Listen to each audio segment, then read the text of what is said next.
আসসালামু আলাইকুম প্রিয় দর্শক, অন্নমঞ্চের আলাপচারিতায় আপনাদের সকলকে আমন্ত্রণ জানাচ্ছি।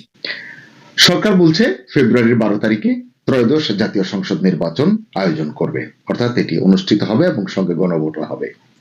কিন্তু দেশের অনেক মানুষের মনেই প্রশ্ন জাগছে, এটা কি সত্যিকার অর্থে নির্বাচন হতে যাচ্ছে নাকি কেবল একটি ম্যানেজড প্রক্রিয়া, মানে গুছিয়ে কিছু একটা সামনে দাঁড় করানো, উদ্দেশ্য যাই হোক না কেন। আজ রোববার ঢাকায় ইউরোপীয় ইউনিয়নের নির্বাচন পর্যবেক্ষণ মিশন বা টিম যেটাকে বলি, আনুষ্ঠানিকভাবে তারা তাদের কার্যক্রম শুরু করেছে। এরপর তারা একটি প্রেস কনফারেন্স করেছে, সেখানে অনেকগুলো কথা বলেছে। এই মিশনের প্রধান হিসেবে দায়িত্ব পালন করছেন ইভার্স ইয়াবস, নামটা একটু কঠিন। তিনি বলছেন, অন্তর্ভুক্তিমূলক নির্বাচন মানে সমাজের সব শ্রেণীর মানুষের ভোট দেওয়ার সুযোগ। অন্তর্ভুক্তিমূলক নির্বাচন মানে সমাজের সব শ্রেণীর মানুষের ভোট দেওয়ার সুযোগ। শুনতে খুবই ভালো, কিন্তু এখানেই প্রশ্ন আছে। বাংলাদেশের সবচেয়ে প্রাচীন ও বৃহৎ রাজনৈতিক দল বাংলাদেশ আওয়ামী লীগ এই নির্বাচনে অংশ নিতে পারছে না, এখন পর্যন্ত আমরা সেটিই জানি। এবং তাদের 14 দলীয় জোটের যে শরিক দলগুলো আছে তাদের অবস্থাও একই। তো এই বাস্তবতা কি ইইউ পর্যবেক্ষণ টিম বা এই টিমের প্রধান তিনি একবারও স্পষ্টভাবে অ্যাড্রেস করেছেন? করেননি। বরং ইভার্স বলছেন, অন্তর্ভুক্তি মানে নারী, সংখ্যালঘু, আঞ্চলিক জনগোষ্ঠী এবং বিভিন্ন সামাজিক শ্রেণীর ভোটাধিকার নিশ্চিত করা। এখন আওয়ামী লীগের যে নেতা কর্মী সমর্থকদের বিশাল একটা ভোট ব্যাংক আছে, তাদের ভোটাধিকার নিশ্চিত করার বিষয়টি নিয়ে ইভার্সের কোনো মন্তব্য নেই বা কোনো চিন্তা নেই বলেই মনে হয়েছে আজকের প্রেস কনফারেন্সের যে কথাগুলো গণমাধ্যমে এসেছে তা ভালোভাবে বারবার পাঠ করে এমনটি মনে হয়েছে। তাই প্রশ্ন হচ্ছে, রাজনৈতিক প্রতিনিধিত্ব কি সমাজ থেকে আলাদা কিছু? একটি বৃহৎ রাজনৈতিক শক্তিকে বাদ দিয়ে আপনি কি সমাজকে অন্তর্ভুক্তিমূলক করতে পারবেন? সমাজের অন্তর্ভুক্তি কি তাতে সম্পূর্ণ হবে? মনে হয় না। ইউরোপীয় ইউনিয়নের পর্যবেক্ষণ টিম বলছে, ইভার্স বলছেন, তারা নজর রাখবে বিশ্বাসযোগ্য ভোটার উপস্থিতির উপর। আসলে এটা নিয়ে কি বলবো, এই যে কৌশল ভোটার উপস্থিতি ভোট কেন্দ্রে, এই কৌশল আসলে পুরনো বাংলাদেশে, এটা বাংলাদেশকে নতুন করে শেখাতে হবে না। আমরা নিকট অতীতে দেখেছি সকাল থেকে বিকাল পর্যন্ত কিছু মানুষকে ঘুরিয়ে ফিরিয়ে ভোট কেন্দ্রের লাইনে দাঁড় করিয়ে রেখে ভোটার উপস্থিতি দেখানোর অপচেষ্টা করা হয়েছে, গণমাধ্যমকে ধারণা দেওয়ার চেষ্টা করা হয়েছে, দিনভর বেসুমার ভোট পড়েছে। আসলে আপনারা তো ভালোই জানেন যে সেই সব নির্বাচন কি বিশ্বাসযোগ্য হয়েছিল?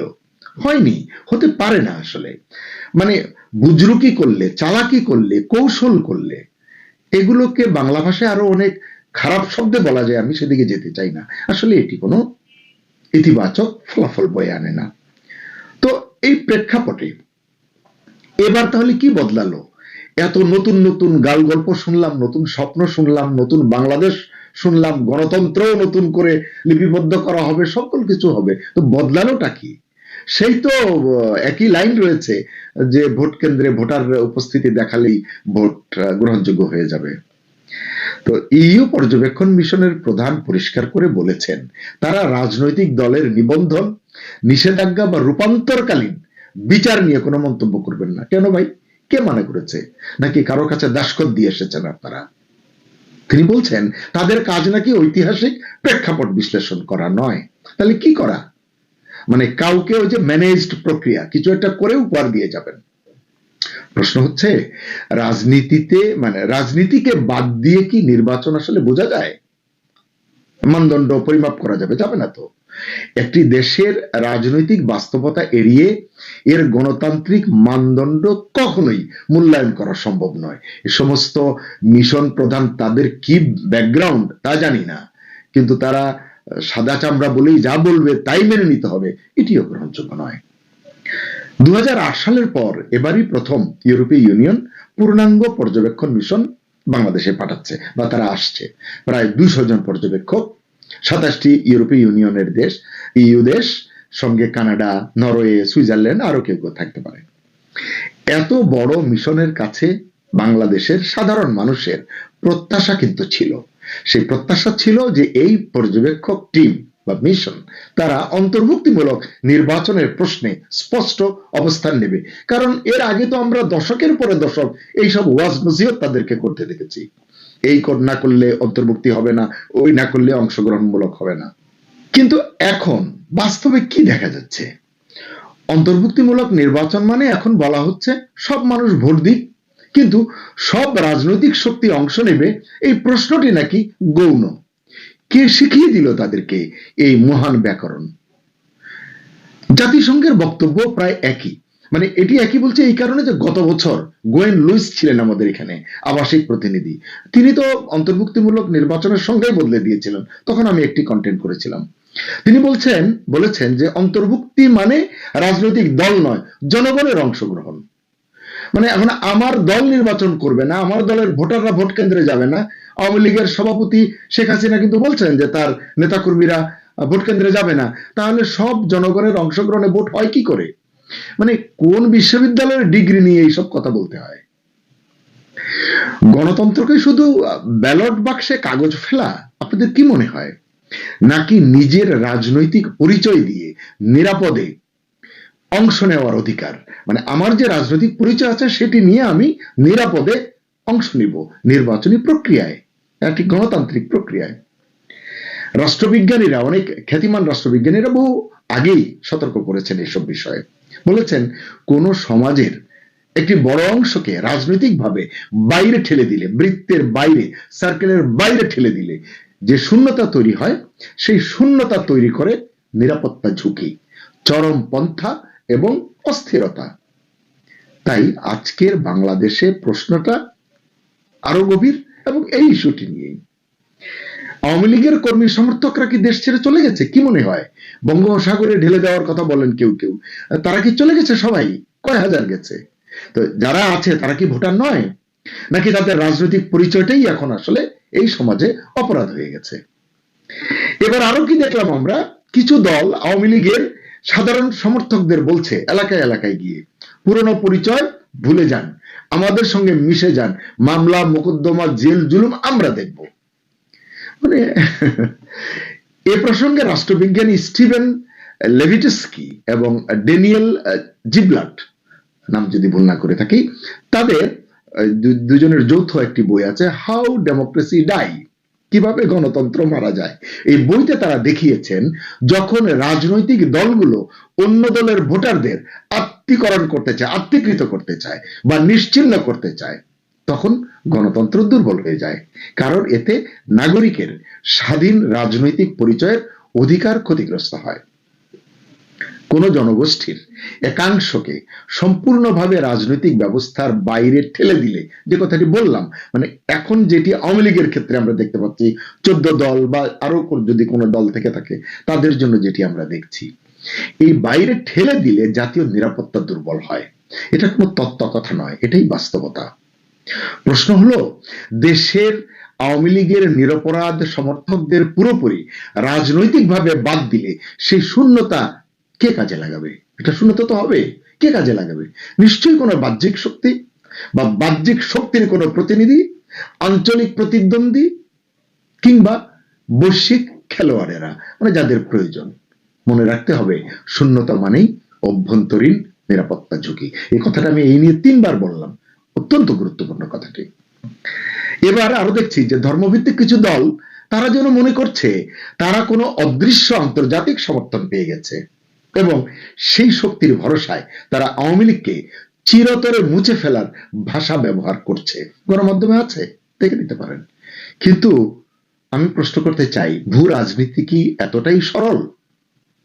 বাংলাদেশের ধর্মভিত্তিক দলগুলো যদি এই ভূ রাজনৈতিক সমীকরণ না বোঝে এবং আজকের সমর্থনকে বা আজকে তারা যেটি ফলো করে প্রচার করছে এটিকে চিরস্থায়ী বলে মনে করে, তবে ভবিষ্যতে, অদূর ভবিষ্যতে, নিকট ভবিষ্যতে তারা যে বড় ধরনের ঝুঁকিতে পড়বে এর দায় অন্যের উপর চাপানোর সুযোগ পর্যন্ত থাকবে না।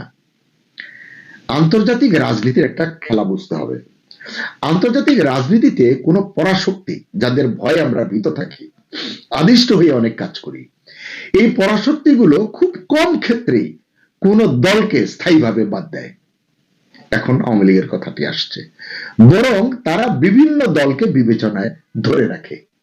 কারণ কি, পশ্চিমা বিশ্ব কখনোই দক্ষিণ এশিয়ার একটি পুরনো বৃহৎ ও জাতীয়তাবাদী রাজনৈতিক শক্তিকে পুরোপুরি বাতিল করবে না। এটি আমার কথা নয়, এটি রাজনৈতিক পর্যবেক্ষক যারা, গবেষক যারা, তাদের কথা, রাষ্ট্রবিজ্ঞানীদের কথা। কেন করবে না? কারণ ধর্মীয় উগ্রপন্থার বিরুদ্ধে, মানে যদি এমনটা করে, আর ওই যে বললাম নিরাপত্তা যুগী চরমপন্থা, এগুলোর উত্থান ঘটবে। তো ওই রকম ধর্মীয় উগ্রপন্থার বিরুদ্ধে এরকম সেকুলার রাজনৈতিক দল সবসময় তাদের কাছে, মানে পরাশক্তির কাছে একটি পোটেনশিয়াল ব্যালেন্সিং ফোর্স, এটি তারা রাখবেই। আমরা বাংলাদেশে যাদের দেখি ভারতের নাম বলতেই 380 ডিগ্রি জ্বলে ওঠে, ওইসব দলের সঙ্গেও ভারতের অনেক সূত্রের যোগসূত্র আছে, রাখতে হয়। এটি রাজনীতি, এটি আঞ্চলিক রাজনীতি, ভূ রাজনীতির সমীকরণগুলো এরকম। তাহলে প্রশ্ন থেকে যায়, ইইউ নির্বাচন পর্যবেক্ষণ টিম কি সত্যি নির্বাচন পর্যবেক্ষণ করতে এসেছে, নাকি আওয়ামী লীগ বিহীন একটি নির্বাচনকে, তথাকথিত বাস্তবতাকে বৈধতার সার্টিফিকেট দিতে এসেছে? দর্শক, এটি গুরুত্বপূর্ণ প্রশ্ন। নাগরিক প্ল্যাটফর্ম বলে একটি সংগঠন আছে, নাগরিক প্ল্যাটফর্ম বাংলাদেশের আহ্বায়ক এবং সিপিডির সেন্টার ফর পলিসি ডায়ালগের সম্মাননীয় ফেলো দেবপ্রিয় ভট্টাচার্য, এই সরকারের সঙ্গে তার ঘনিষ্ঠতা রয়েছে। তিনি পরিষ্কার করে একটি কথা বলেছেন, অন্তর্ভুক্তিমূলক আর অংশগ্রহণমূলক নির্বাচনের ব্যাখ্যা পরিষ্কার না হলে নির্বাচন নিয়ে বিতর্ক আরো গভীর হবে। হবে মানে কি? এটি শুনতে হবে। আওয়ামী লীগ শুনছে না 2014, 18, 24 নিয়ে, এই সরকারকেও শুনতে হবে। যতই তিনি ইউনিক, ঐতিহাসিক, মেটিকুলাস ডিজাইন যতই পরিকল্পনা করুন না কেন, এইসব শব্দ ভাষা পাংশি হয়ে যাবে। দেবপ্রিয় বলছেন, জাতীয় ঐক্য ছাড়া গ্রহণযোগ্য নির্বাচন সম্ভব নয়। এখন যে ঐক্য আছে, এটি কি জাতীয় ঐক্য? আমি মানতে রাজি নই।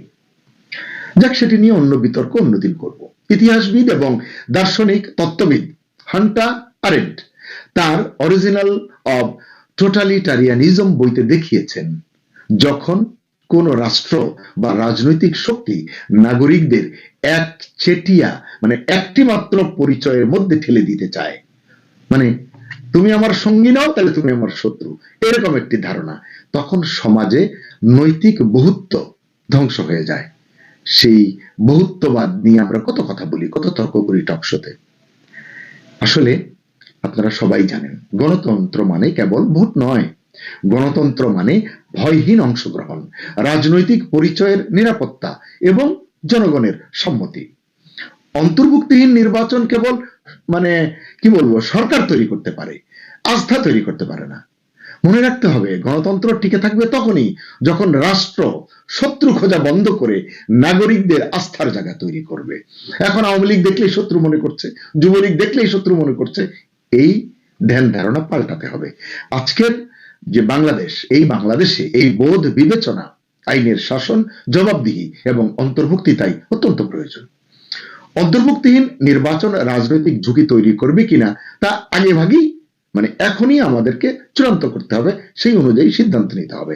এ কারণেই সরকারের প্রতি আমি বিনীত পরামর্শ দেব, বিষয়টি উপলব্ধি করে সিদ্ধান্ত নিন। হিংসা, জেদ পরিহার করুন। জাতির জন্য ঐতিহাসিক দায়িত্ব পালনের সুযোগ এসেছে আপনাদের সামনে, সেটাকে কাজে লাগান। নয়তো আসলে এখানে অপ্রিয় কিছু কথা বলতে হবে, সেটা আমি এই মুহূর্তে বলতে চাই না। শুধু বলবো, সময় এসেছে সাহসী সিদ্ধান্ত নেওয়ার। শেষ করার আগে প্রশ্ন রাখতে চাই প্রিয় দর্শক আপনাদের জন্য, আওয়ামী লীগ বিহীন নির্বাচনকে বৈধতা দেওয়াই কি ইউরোপীয় ইউনিয়নের পর্যবেক্ষণ টিমের আসল ম্যান্ডেট? আসলে এই প্রশ্নের উত্তরই ঠিক করবে বাংলাদেশ গণতন্ত্রের পথে এগোচ্ছে নাকি আবারও নামমাত্র গণতন্ত্রের অন্ধকার গলিতে পথ হারাতে চলেছে। সেনাবাহিনী নির্বাচন নিয়ে কি বড় ভূমিকা পালন করছে, কি বড় ভূমিকা পালন করছে, আমি শিরোনামে বললাম বড়, এখন বড় নাকি ছোট এটি বিবেচ্য বিষয়। সেনাবাহিনী কি বড় ভূমিকা পালন করছে সেটি নিয়ে আলাপ করবার আগে চলুন আমরা একটা ভিডিও দেখে আসি।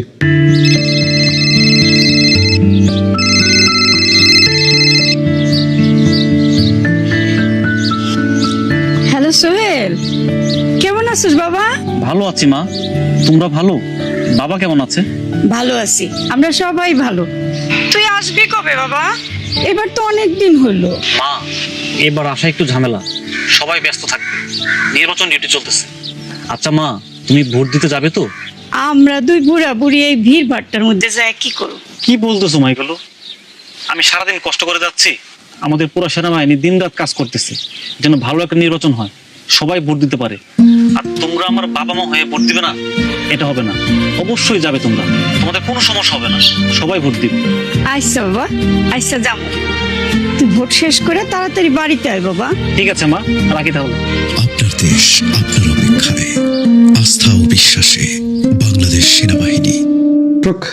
নিশ্চয়ই দেখলেন যে সেনাবাহিনীর একটি বিজ্ঞাপন, এটি গতকাল রাতে প্রচার শুরু হয়েছে। সেনাবাহিনীর নিজস্ব ভেরিফাইড সোশ্যাল মিডিয়ায় বলতে পারেন প্রচার শুরু হয়েছে।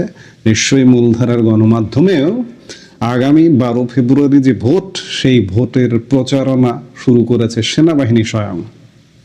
বাংলাদেশের ইতিহাসে মনে হয় আমরা এমনটা কখনো দেখিনি যে সেনাবাহিনীও ভোটের প্রচার করে বা এরকম বিজ্ঞাপন বা ট্রেইলার নির্মাণ করে। এবার দেখলাম সেনাবাহিনী ভোট নিয়ে কি বড় ভূমিকা পালন করছে। সেনাবাহিনী ভোট নিয়ে যে ভূমিকাটা পালন করছে, সেনাবাহিনী একান্তভাবে আগামী 12 ফেব্রুয়ারি নির্বাচন করে ব্যারাকে ফিরে যেতে চাইছে। আমি বেশ কয়েকদিন যাবতই এই কথাগুলো বলছি যে নিশ্চিতভাবে ভোট হয়ে যাবে। আপনি কূটনৈতিক তৎপরতা যদি দেখেন, আমার পাশের দেশ প্রতিবেশী দেশ ভারতীয় তৎপরতা দেখেন, সেনাবাহিনীর ভেতরে যারা খোঁজ খবর রাখেন তারা যদি জানেন, তারা যদি দেখেন, তাহলে তারা অন্তত পক্ষে বলবেন না যে ভোট হচ্ছে না। অনেকেরই জিজ্ঞাসা, অনেকেরই প্রশ্ন যে সেনাবাহিনী তো খানিকটা নীরব, কোনো সাড়া শব্দ পাওয়া যাচ্ছে না, সেনাবাহিনী আসলে কি করছে? সেনাবাহিনী এই যে বিজ্ঞাপনটা দেখলেন, ভোটের বিজ্ঞাপন, এটি দেখবার পর নিশ্চয়ই, এবং এটি অনেকেই আপনারা দেখেছেন ইতিমধ্যেই, গতকাল রাত থেকে এটি প্রচার হচ্ছে, আপনারা দেখেছেন। এই বিজ্ঞাপনটা দেখবার পরে ভোট নিয়ে কেউ যদি বলেন যে ভোট পেছানোর কথা হচ্ছে, নানান কিছু হচ্ছে, এমন অনেক বার্তা আসছে, আমার কাছে মেসেজ আসছে। কেউ না কেউ এই বার্তাটা ছড়িয়েছেন, কেউ না কেউ কোনো ভিডিও কন্টেন্ট বা কিংবা কোনো লেখার মাধ্যমে, আমার হয়তো চোখে পড়েনি, কিন্তু আমি ভিডিও কন্টেন্ট আসলে কারো দেখি না। আমাকে কমপক্ষে 10-12 জন মানুষ এমন একটা বার্তা পাঠিয়েছে যে ডক্টর রেহমান সোবহানকে প্রধান উপদেষ্টা করে একটা কেয়ারটেকার সরকারের মাধ্যমে ইনক্লুসিভ নির্বাচনের কথা হচ্ছে। আমেরিকান নতুন রাষ্ট্রদূত ও খলিল একসাথে ফিরে এটা নিয়ে কাজ করার কথা। নতুন উপদেষ্টা নিয়োগ হবে, শুধু খলিল থাকতে পারে। গতকাল সেনাবাহিনীর উচ্চ পদস্থ কয়েকজন কর্মকর্তা রেহমান সোবহান ও সুলতানা কামালের সাথে কথা বলেছে। ইউনূস সাহেব আওয়ামী লীগ ছাড়া নির্বাচন করার জন্য লবি করে যাচ্ছেন। এই একই টাইপের মেসেজ 12 জন পাঠিয়েছে, 1 ডজন মানুষ। তারা জানতে চায় যে আসলে কি। আমি এক কথাই বলেছি যে এগুলো আপনারা কোথায় পেয়েছেন, কোথায় দেখেছেন, লেখায় পড়েছেন, নাকি কোনো ভিডিওতে কারো কন্টেন্টে শুনেছেন? এগুলো হচ্ছে গল্প। এর আগেও হোসেন জিল্লুর রহমানকে নিয়ে উপদেষ্টা পরিষদ গঠন করে ফেলেছিল কেউ কেউ। আবার কলিমুল্লাহ, যে কলিমুল্লাহ এখন জেলে আছেন, চরম বিতর্কিত আওয়ামী লীগের বেনিফিশিয়ারি, আওয়ামী লীগের সুবিধাভোগী কলিমুল্লাহ, বেগম রোকেয়া বিশ্ববিদ্যালয়ের সাবেক উপাচার্য, সেই কলিমুল্লাহকেও কেউ কেউ উপদেষ্টা বানিয়ে ফেলেছিলেন। আমাকে মেসেজ দিয়েছিলেন যে কলিমুল্লাহ নাকি উপদেষ্টা হবেন গ্রেপ্তার হওয়ার আগে, ইত্যাদি নানা রকম সরকার গঠন করে ফেলছেন। কিন্তু বাস্তবতা হলো, বাস্তবতার মধ্যে থাকবার চেষ্টা করুন।